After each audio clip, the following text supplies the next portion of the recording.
to alcohol, the cause of and solution to all of life's problems.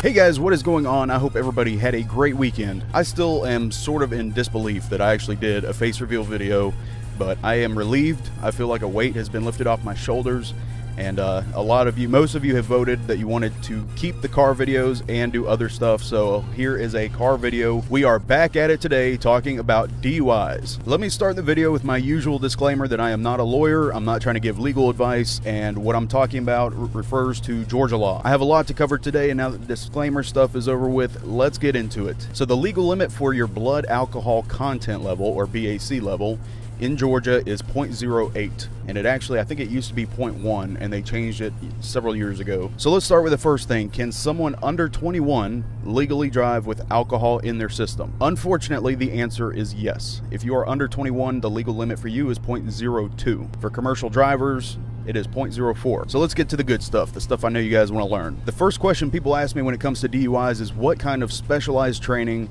do officers get when it comes to DUI enforcement? I'm not sure if they have changed things in the curriculum since I have been in the academy almost 10 years ago, but when I went through originally, we had no formal training whatsoever when it came to DUIs.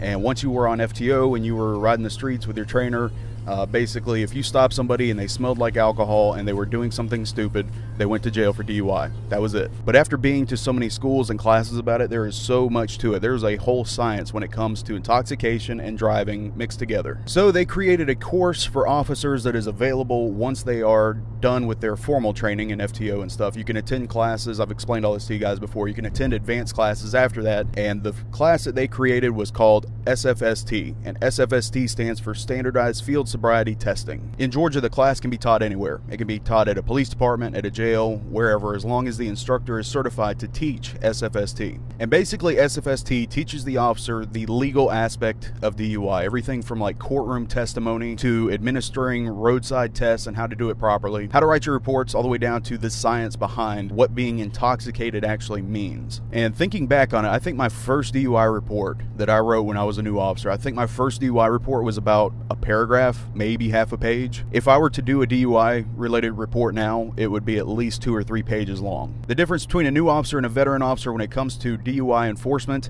is a lot of times the veteran officers, you'll never see them pull out a breath test on the side of the road. But I'll explain what all that means as we go along. But the SFST class was actually pretty cool. I mean, it's really informative. It teaches officers like the different ways that alcohol is expelled from the body through like your breath, through urine, stuff like that. And at the end of the course, they actually have volunteers come in and drink for the officers. They'll sit in another room and they'll drink.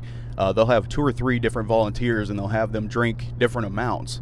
So for your final exam, when you have to actually try it out on somebody, you should be able to accurately tell the instructors about where they're at. And since I have gone to this class, I have been trying to find a way to sign up as a volunteer. I'll just volunteer at my house every night. So what do officers do once they graduate from SFST? Because surely there's a lot more to it, right? The next class in line of DUI schools is called ARIDE. And ARIDE stands for Advanced Roadside Impairment Driving Enforcement. ARIDE basically takes everything that you learned in SFST about alcohol and you start incorporating drugs into it. And ARIDE is considered a pretty advanced class, so I would not recommend it for a newer officer.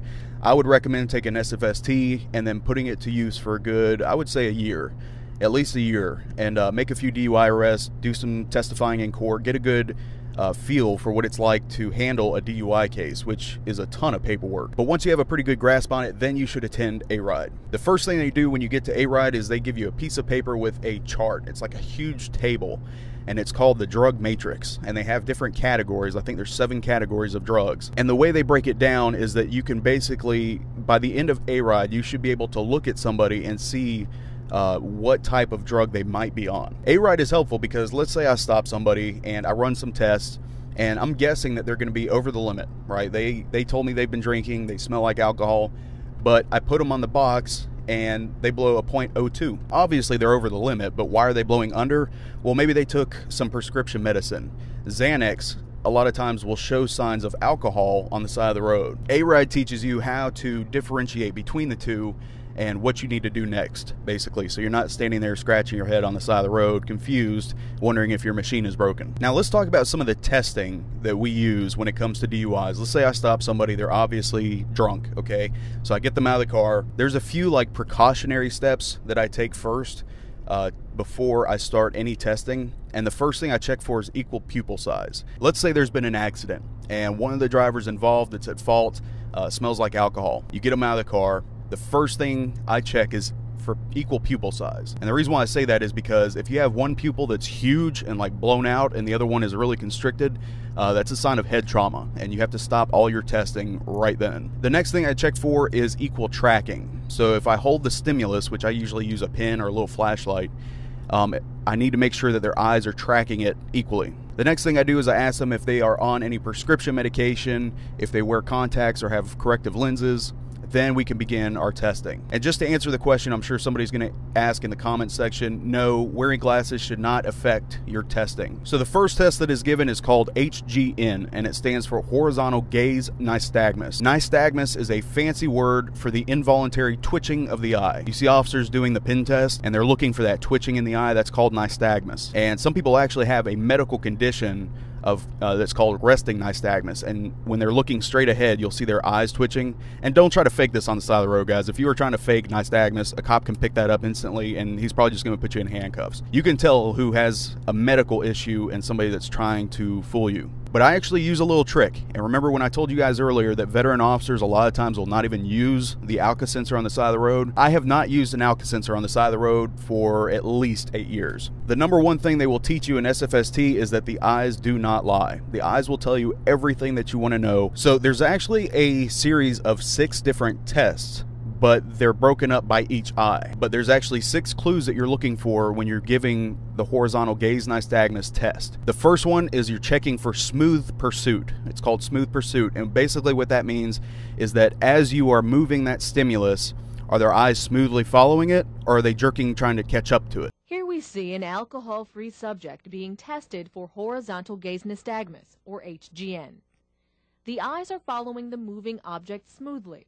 Now look at the differences in those same eyes after the subject has consumed enough alcohol to be impaired. So that's 2 tests right there, one in the left eye, one in the right eye. The next one is called distinct and sustained nystagmus at maximum deviation. Say that shit 5 times. And basically what that means is I'm going to hold the stimulus all the way, I'm going to slowly move it all the way out to the outer edge of where your eye is. What you can tell in a lot of people that have been drinking is their eye will follow it, and then once it gets to a certain point, it'll stop. You know, I'll stop the stimulus, and you'll see their eyes start to drift back, and then it'll jerk to it, and then it'll drift back, and it'll jerk to it. And the last one that's required to check is called onset of nystagmus prior to 45 degrees. Basically what that means is I'm going to put the stimulus directly in front of you, slightly above eye level, right, because you want to open their eyes. And as I move it slowly, at what angle does their eyes start to twitch? Here is the genius scientific method that was taught to me. Onset of nystagmus prior to 45 degrees will tell you everything. And here's the reason why I don't use the box anymore. I use onset of nystagmus to determine what you're going to blow before I ever put you on a machine. Now here's the mathematical formula. I know it's a little confusing. It was a little confusing for me at first, the way the guy explained it. I'll try to put it in very simple terms. Whatever angle that you see their eyes begin to twitch, okay, so let's say I get out to like 40 degrees and your eyes start to twitch. Whatever number I come up with, you subtract that from 50, right? So if, let's say it's 40 degrees, you subtract 40 from 50, you have 10, right? All you have to do is move the decimal point from the right side of the 0 over to the left twice. So it's going to go in between the 1 and the 0, and then one more time. You're going to blow about a 0.1. So if your eyes start showing that twitching at, let's say, 30 degrees, right? We'll subtract that from 50. That's 20. Move the decimal point twice. You're going to blow about a 0.2. Now, here's the thing. I can't use those exact numbers in court. I would never bring that up in court. But it gives me a good idea of kind of where you're at on an intoxication level. The last part of HGN is you're checking vertical nystagmus. It is something I'll bring up in court, and all vertical nystagmus does, I'll turn the stimulus sideways and I'll go up. And basically what that tells me is that you are not used to drinking however much you have in your system normally. So if you almost never get wasted, and all of a sudden, like, you're drunk, like you're gonna blow a .2, you will show signs of vertical nystagmus because your body's not used to drinking that much. So see, guys, like I'm telling you, you could tell so much from the eyes. It's incredible. I have a lot to get through, and I think I only have like 10 more minutes on my camera, so let me get to that. The next two tests we use are called the one-leg stand, not one-legged. I hate when people say one-legged, and a lawyer will eat you up for saying legged in court. One-leg stand, and then the walk and turn. I'll be honest, guys, out of all the sobriety tests that I have seen given on the side of the road, the walk and turn to me is the least fair. I know I'm going to get shit for saying that, but if somebody's nervous by getting stopped by the police, like, there's a good chance a sober person would probably mess this test up because it's so exact. You have to start on a white line with your right foot in front of your left one, and you have to take 9 heel-to-toe steps down so that you'll finish on your left foot because it's an odd number of steps. And then after that last step, you have to keep your left foot on the ground and use the right one to take short, choppy steps to turn around, and then do 9 heel-to-toe steps back. The next test we're going to do is called the walk and turn. Do you see this black line here? Yes. What I'd like you to do is put your left foot on that black line. Put your right foot directly in front of your left foot, touching heel to toe. Keep your arms down at your side, and do not start the test until I tell you. Do you understand? Yes. Okay, when I tell you to, I'm going to have you walk 9 steps, heel to toe, down this line, turn in a prescribed manner, and walk 9 steps, heel to toe, back up the line. It's going to look something like this. And so forth up to 9. Simulating this is your 9th step, keep your front foot on line, take several small steps till you're facing the other direction, and walk 9 steps back up the line. What the hell? And there are different clues that law enforcement will look for while you're doing this test. Are you stepping off balance? Are you using your arms to sway? Are you starting the test before the instructor is done giving it to you? These are all clues that are brought up in court in a DUI case. The last test is called the one-leg stand. In the one-leg stand, I'll have somebody put their arms by their side, pick whichever foot you want to use, lift it up 6 inches off the ground, point your toe parallel with the ground, look at the tip of your toe, and count out loud 1001, 1002, and so forth until I tell you to stop. Usually I have people go to 30 seconds. If someone's drunk, they usually can't get past 2 or 3 seconds. And it always baffles me because drunk people never think they're drunk. They'll put their foot down real quick and they think you didn't see it. But the more experience you get doing DUI enforcement, I'm not going to say the less you're going to use the other 2 tests, the one-leg stand, the walk and turn.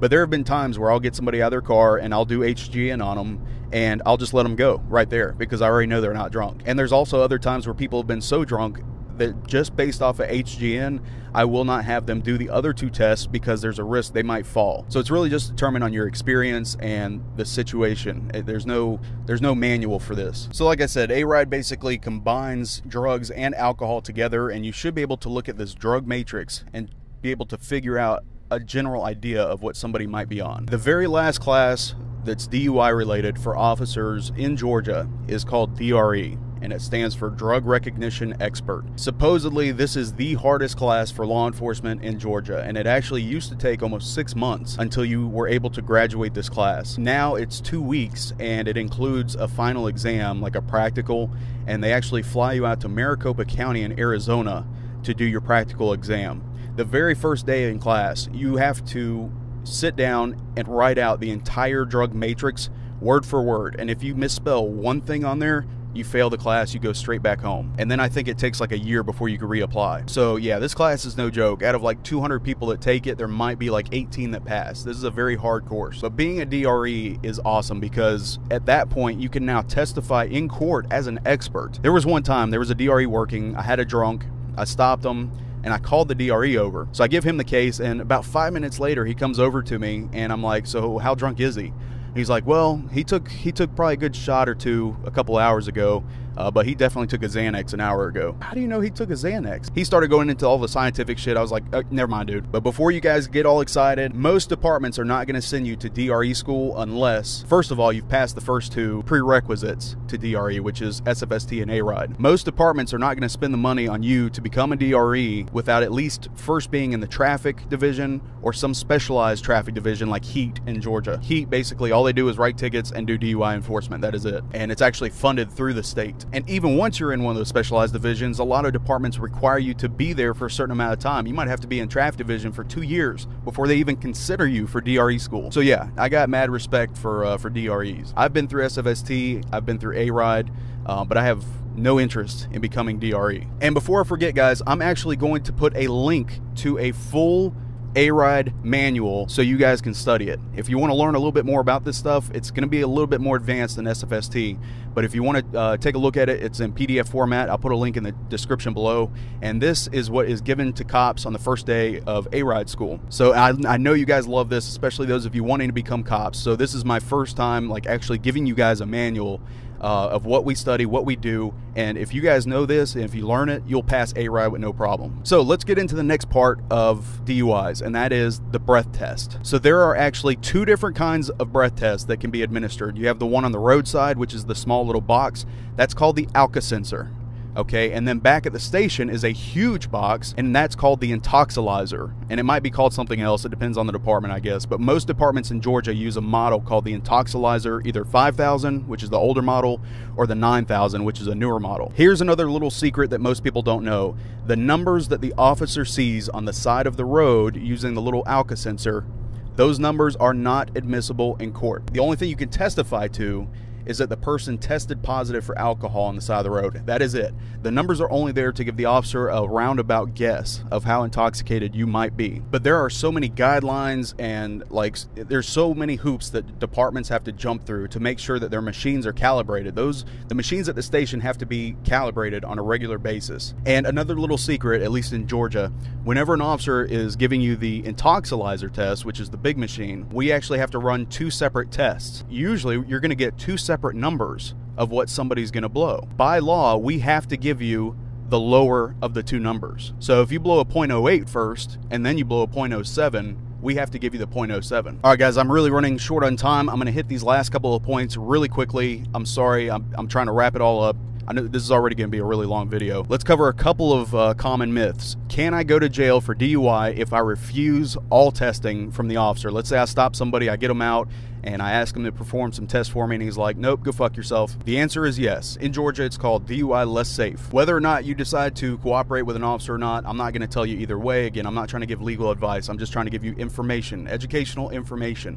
Yes, you can still go to jail for DUI even if you try to be a smartass and refuse all testing. Last thing I want to hit on is some common myths about DUI. There is nothing, and when I say nothing, I mean absolutely nothing you can do to fool an Intoxilyzer. Putting a penny in your mouth does not work. And for God's sakes, guys, whatever you do, do not use mouthwash before you are stopped by the police. Think about it. You're putting a substance that has alcohol into your mouth. So when you blow into the machine, it's going to register above where you might actually be at. Alcohol is expelled in a multitude of ways, but the way officers test for it is the way it's expelled through your lungs. It's actually in the moisture in your lungs that comes out every time you breathe, and there's no way to stop that. It's just part of the process of how alcohol is metabolized in the body. And my last thing before I end the video, what is the highest blood alcohol content you have seen while you're working? The highest alcohol content I have seen somebody driving at 0.414. If the legal limit is 0.08 and somebody blows a 0.41, most people would be in the hospital getting their stomachs pumped by this point, because 0.5 is usually death. Have there been people that have gone past 0.5? Yes, and they are seriously bad alcoholics, but the average Joe that drinks once or twice a month, 0.5 is going to kill you. So yeah, it's kind of scary knowing that people are driving on the road at 0.41. And what sucks is, you know, these people that are drunk on the road, a lot of times when they get into an accident, they're not the ones that are hurt. They don't even know it just happened. There was a guy here that was driving a Chevy Tahoe, and he hit a cyclist that was riding his bicycle down the road, and when I got there, half the guy's head was gone, and for some reason I still felt the need to do CPR, so I still did CPR on this dead dude. And the driver of the Chevy Tahoe didn't even realize what had happened. It was really just, it was sad all the way around. And the state trooper that showed up, he called for another trooper because he knew the guy, and it would have been a conflict of interest. So another trooper showed up, and they arrested him. I can't remember if it was vehicular homicide, but yeah, that guy's life is over with. So just think about that, guys. Think about it before you get on the road. You might feel fine. Everybody thinks they feel fine when they drink. That's just it. Everybody feel, oh, I'm good. I can drive. I've just had a little bit. Just food for thought, guys. Think about that before before you have some drinks and get on the road with other people. Well, that's it, guys. I'm going to go ahead and wrap it up now. I appreciate everybody's support. Thank you guys so much for everything. You guys have been extremely supportive of the face reveal, and like I said, I feel relieved now, and I can start putting out more content. I'm still going to keep doing car vlogs like this, but they might be spaced out a little bit more. I don't know. I'm not really sure where I want to go with this channel, but the doors are open now, so I can walk through whichever one I feel is necessary at the time. So thank you guys so much again for tuning in. I appreciate it. If you have any questions about DUI, leave them in the comment section below, and I will try to get to them as soon as I can. Hopefully I answered a lot of the myths and the questions out there, but that's kind of behind the scenes of what law enforcement does when it comes to DUIs, at least in Georgia. Thank you guys so much, and I hope everyone has a great rest of your week.